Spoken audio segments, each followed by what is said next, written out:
Media देख रहे हैं, अखबार पढ़ रहे हैं और टीवी देख रहे हैं तो मुख्यतः दो समाचार, दो खबरें सुर्खियों पर हैं। पहला खबर है राहुल गांधी विदेशी भूमि में जाकर वही करते हैं जो वो कई दशकों से करते आ रहे हैं, भारत की बेइज्जती और भारत का अपमान। अमेरिका में राहुल गांधी ने भारत का अपमान किया है। ये कोई नई बात नहीं है, पहली बात नहीं है, ये एक सुर्खी है आज की। इस पर हम विस्तार से बात करेंगे। और दूसरी बड़ी खबर है कि आज से कांग्रेस के तमाम बड़े नेता चोर मचाए शोर, ये देश के भिन्न भिन्न भागों में जाकर आज से प्रेस कॉन्फ्रेंस करेंगे मां बेटे को बचाने के लिए।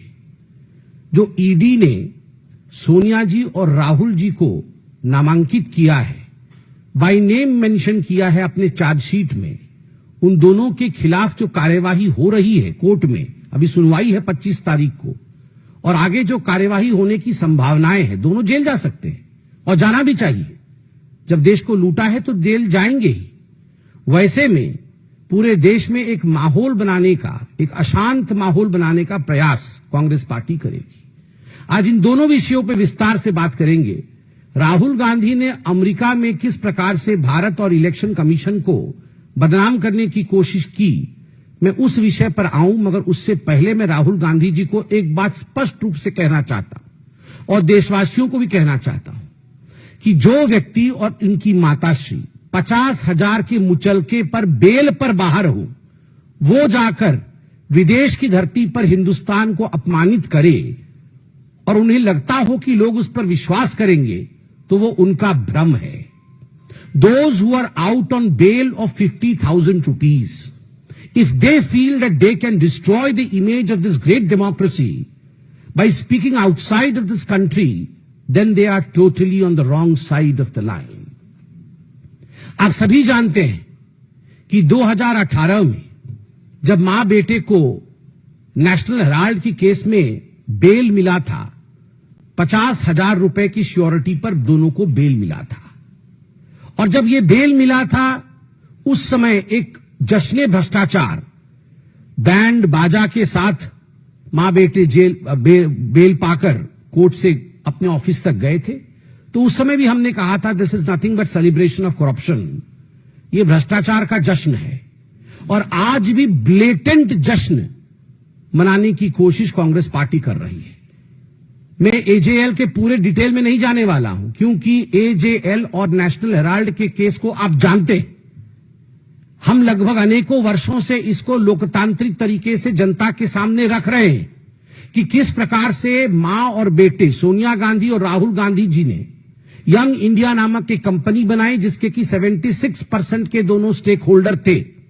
और 76% के स्टेक होल्डर होने के बाद नकली कंपनी से लोन लेकर 1 करोड़ का, डोटेक्स इंडिया से लोन लेकर मात्र 50 लाख रुपए दिया एजेएल को, जो कि होल्डिंग कंपनी है नेशनल हेराल्ड की, और 50,000 के एवज में 5,000 करोड़ की जो प्रॉपर्टी है एजेएल की, पूरे देश भर में उसका मालिकाना हक अपने पास ले लिया।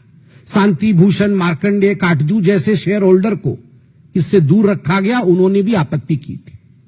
मगर विषय यह नहीं है जो कांग्रेस के खड़गे जी कह रहे हैं, चिदंबरम जी आज कहने वाले हैं और कह भी रहे हैं कि ना कोई संपत्ति बेची गई, ना कोई संपत्ति वहां से हिला। तो गड़बड़ी हुई कैसे? गड़बड़ी यूं हुई कि ईडी की चार्जशीट चिदंबरम साहब पढ़े होंगे, वो पढ़ते तो हैं, मगर उन्होंने वो पोर्शन डिलीट कर दिया है। ईडी ने बहुत स्पष्ट रूप से कहा है कि ये जो प्रॉपर्टी है एजेएल की, चाहे वो बहादुर शाह जफर मार्ग पर हेराल्ड बिल्डिंग हो, चाहे वो लखनऊ में उनकी प्राइम लोकेशन पे प्रॉपर्टी हो, चाहे वो भोपाल में उनकी प्रॉपर्टी हो। कल माननीय अध्यक्ष जी हमारे आदरणीय जेपी नड्डा जी ने बहुत ही ल्यूसिड एंड सुंदर तरीके से हिमाचल प्रदेश में किस प्रकार से धांधलेबाजी चल रही है नेशनल हेराल्ड की, उस विषय को हिमाचल प्रदेश की भूमि पर ही रखा, चाहे हिमाचल प्रदेश की प्रॉपर्टी हो। इन सब प्रॉपर्टी, वो प्रॉपर्टी तो वही है, मगर ये प्रॉपर्टी को जरिया बना करके, इस प्रॉपर्टी को औजार बना करके प्रोसीड्स ऑफ क्राइम जनरेट किया जा रहा था। अब नेशनल हेराल्ड तो 2008 में छपना बंद हो गया, तो ये प्रोसीड्स ऑफ क्राइम कैसे बना, वहां से उगाई कैसे हुई? आप देखिए, एक बिल्डिंग है बहादुर शाह जफर रोड में, और एक अखबार वहां पहले छपती थी। तो इन्होंने क्या किया, बोगस एडवर्टाइजमेंट, हम नेशनल हेराल्ड में एडवर्टाइजमेंट देंगे और उस एवज में 38 करोड़ रुपया जो है ये मां बेटे ने ले लिया। 38 करोड़ रुपए मां बेटे ने लिया है बोगस एडवर्टाइजमेंट के लिए। क्या एडवर्टाइजमेंट? ना हम नेशनल हेराल्ड में एडवर्टाइजमेंट देंगे। जब लिस्ट देखा ईडी ने तो किसका एडवर्टाइजमेंट है? कोई गुड्डू सिंह है, कांग्रेस पार्टी का कोई छोटा सा नेता है, और उसने बोला है मेरे बेटे के जन्मदिन की बधाई मैं दूंगा उस पेपर में, और किसी ने बोला है मैं सोनिया जी के जन्मदिन की बधाई दूंगा, उसके लिए मैं 50 लाख रुपए देता हूं। अरे जब पेपर ही छप नहीं रहा है तो एडवर्टाइजमेंट कहां दोगे? तो ये जो बोगस एडवर्टाइजमेंट है उसके नाम पर 38 करोड़ रुपया लिया है। ठीक उसी प्रकार बोगस डोनेशन कि हम नेशनल हेराल्ड के लिए डोनेशन देना चाहते हैं, और कई लोगों ने डोनेशन दिया। एक बहुत बड़ी लिस्ट बना करके 18 करोड़ रुपए डोनेशन का जनरेट किया, मगर जब डोनर लिस्ट देखा गया तो लिस्ट ही नहीं है। किसने दिया भैया ये डोनेशन? जब अखबार ही नहीं छप रहा है तो काहे का डोनेशन? तो 18 करोड़ रुपए बोगस डोनेशन आपने लिया है। और बोगस एडवांस रेंट, बिल्डिंग है नेशनल हेराल्ड की बहादुर शाह जफर मार्ग पे, सबसे बड़ी बिल्डिंग है। हम रेंट लेंगे इस बिल्डिंग में, कल से हम यहां पर कॉमर्शियल एक्टिविटी शुरू करेंगे, यह करके लगभग अनेकों कंपनियों ने 38 करोड़ रुपए डोनेट कर, मतलब एडवांस रेंट दे दिया कि हम अगले महीने से वहां अपना कॉमर्शियल गतिविधि आरंभ करेंगे। मगर किसी प्रकार का कॉमर्शियल गतिविधि वहां नहीं है। जब चेकिंग किया गया तो ये जो 18 करोड़ रुपए का बोगस डोनेशन है, ये जो एडवांस रेंट है 38 करोड़ रुपए का, और जो 29 करोड़ का बोगस एडवर्टाइजमेंट है, ये सारे पैसे कहां गए? कुल मिलाकर के ईडी कहती है ये प्रोसीड ऑफ क्राइम्स जो है ये 988 करोड़ का है। ये 988 करोड़ का बोगस डोनेशन आखिरकार मां बेटे के जेब में गया है। तो मां बेटे को लगता है कि वो बच जाएंगे, तो गलत है। They are not going to be excused and they are not going to be saved. The law is going to take over and catch them. कानून के हाथ लंबे होते हैं, ये हमने सुना है, और होते ही है, ये नहीं छूटने वाले हैं। और यही फ्रस्ट्रेशन है, राहुल गांधी जी का यही फ्रस्ट्रेशन है कि आज वो विदेश की भूमि में जाकर भारत और भारत के महान लोकतंत्र को अपमानित कर रहे हैं, उसे बदनाम कर रहे हैं। बॉस्टन के ब्राउन यूनिवर्सिटी में उनका कोई लेक्चर होना है, वो लगभग 3 दिन की ट्रिप में यूएस पहुंचे हैं। और विडंबना देखिए, जब यूएस के उपराष्ट्रपति भारत में है, उस समय यूएस की भूमि में जाकर भारत को अपमानित और भारत के लोकतंत्र के खिलाफ कहना, यह आदत ऐसी ही है कांग्रेस पार्टी की। आप याद करिए, जब कॉमनवेल्थ हो रहा था उस समय भी यूएस में जाकर, और उस समय भारत में भारत के खिलाफ राहुल गांधी और उनके तमाम जो उनके नेतागण हैं वो कह रहे थे। राहुल जी अमेरिका में जाके इलेक्शन कमीशन को कॉम्प्रोमाइज्ड बताते हैं।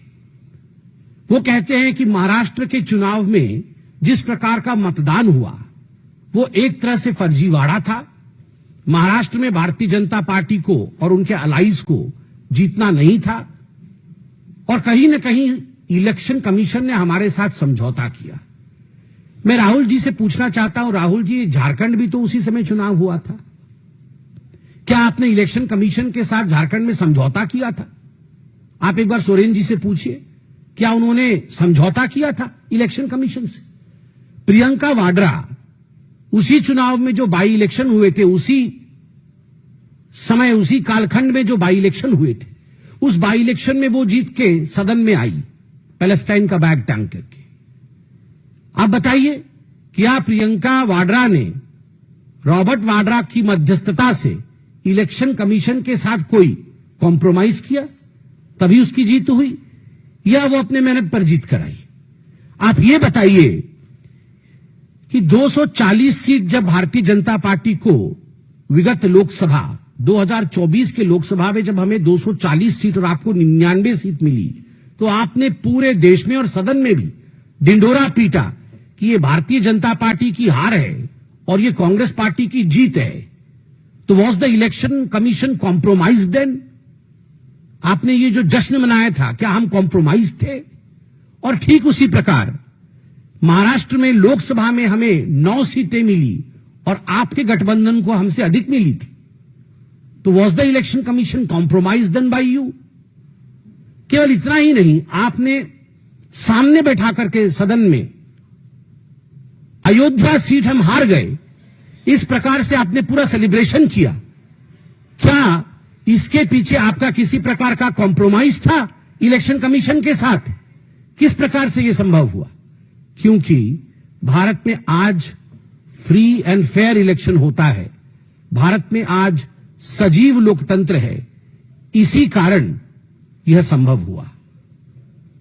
विदेश की भूमि में जाकर भारत पर इस प्रकार हमले करने वाला राहुल गांधी याद रखे कि वो 50,000 की बेल पर बाहर है, वो गुनहगार है, वो भ्रष्ट है, उसने चोरी की है, डकैती की है। नेशनल हेराल्ड का केस चोरी का केस नहीं है, डकैती का केस है। 5,000 करोड़ की प्रॉपर्टी का मात्र 50 लाख रुपए देकर और 440 करोड़ रुपए का इनकम टैक्स गबन करके उसे चोरी और भ्रष्टाचारी नहीं कहते हैं, वो डकैती होती है। मां बेटे ने डकैती की है और डकैती करने के बाद इनकी इतनी हिम्मत है कि विदेश की भूमि में जाकर आप हिंदुस्तान के लोकतंत्र के ऊपर उंगली उठाते हैं।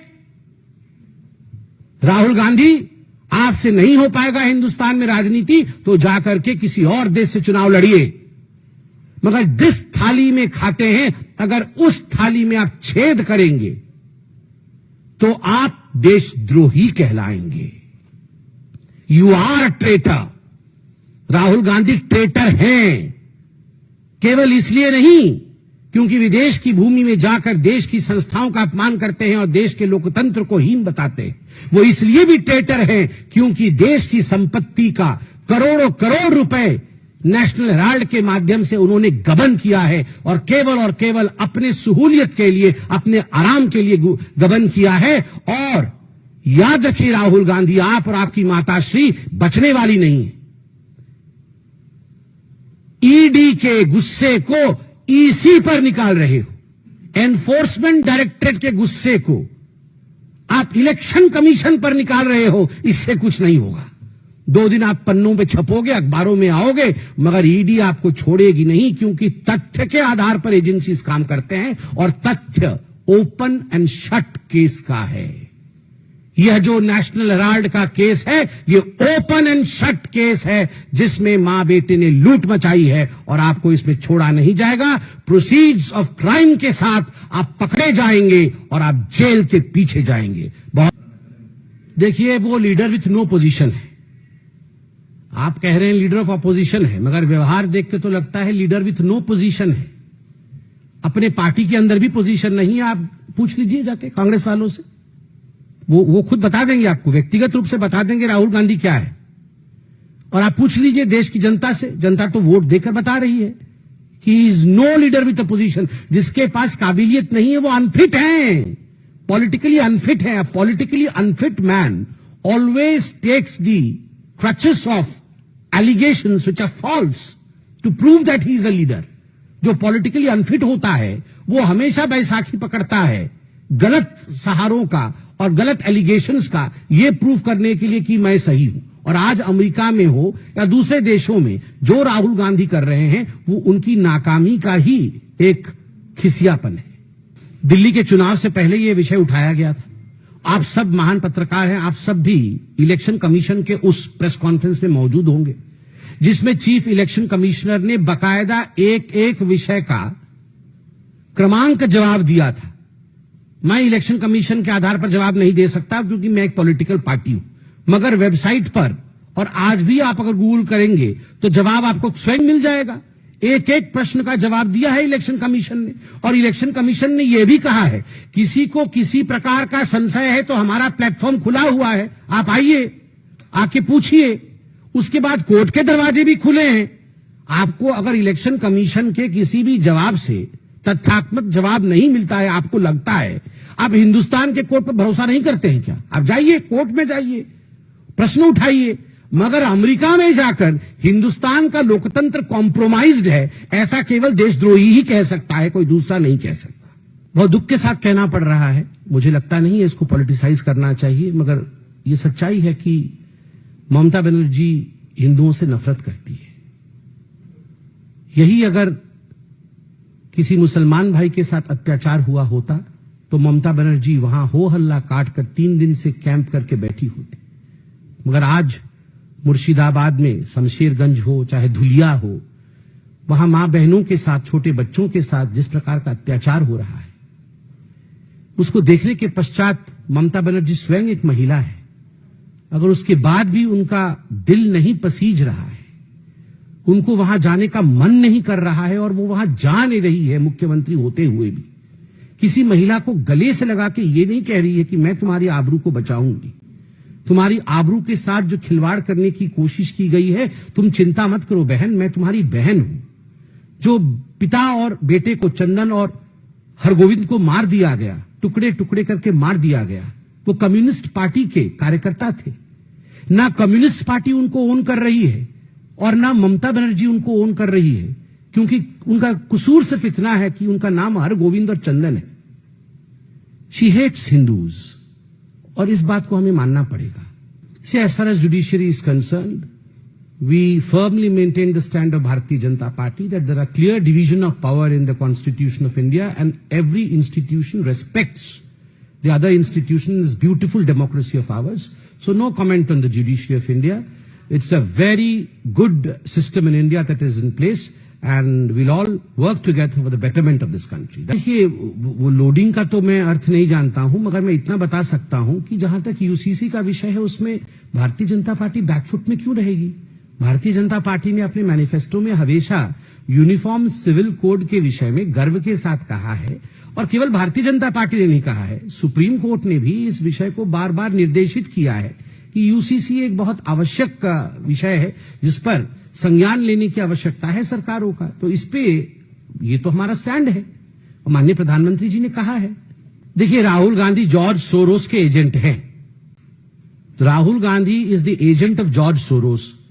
जॉर्ज सोरोस के चंदे पर राहुल गांधी का धंधा चलता है, और जॉर्ज सोरोस ही बताता है इनको कि क्या करना है, कैसे कपड़े पहने हैं, कैसी एक्टिंग करनी है। ये देखिए, ये सारे के सारे आप समझ लीजिए एक बात क्लियरली, ये जॉर्ज सोरोस इनका ट्यूशन मास्टर है। और ये देश में हिंदुस्तान के लोकतंत्र को कैसे बदनाम किया जाए, कैसे हमारी इकोनॉमी ध्वस्त हो जाए, हमारा मार्केट कैसे गिर जाए, इसने जॉर्ज सोरोस ने, मेरे मुंह से चोरोस निकल रहा था, जॉर्ज सोरोस ने वो चिन्हित किया है 5-6 लोगों को कि ये राहुल गांधी एक कॉम्प्रोमाइज हो सकता है, ये देशद्रोह कर सकता है। ये अरविंद केजरीवाल, इसको बोलो ये एक्सेल शर्ट पहनेगा, डबल एक्सेल शर्ट पहनेगा, रेनॉल्ड पेन लगाएगा और स्लीपर पहन के राष्ट्रपति के घर जाएगा, बाद में अच्छे से नाचेंगे, बाद में सब कुछ चलेगा, मगर पहले ऐसे सब एक्टिंग करनी है। तो ये सब राहुल गांधी को भी ये टी शर्ट पहनना है, जींस पहनना है, युवा में घुसना है, ये सब सोरोस ने सिखाया है। जाके यूएस में इस प्रकार से भाषण देना है, इंडिया के विरोध में कहना है। मगर इंडिया की जनता बहुत बुद्धिमान है। अब ये जॉर्ज सोरोस की कंपनियां यहां नहीं चलने वाली है, अब बंद होगी राहुल गांधी की कंपनी भी। देखिए, जहां तक इस विषय का उत्तर है, इसका उत्तर हमारे राष्ट्रीय अध्यक्ष माननीय नड्डा जी ने दिया है, और मुझे लगता है जब पार्टी का सर्वोच्च पद इस पर उत्तर दे चुके हैं, उसके पश्चात उत्तर देने को कुछ शेष नहीं रहता। हम सब का उत्तर वही है जो माननीय नड्डा जी का है।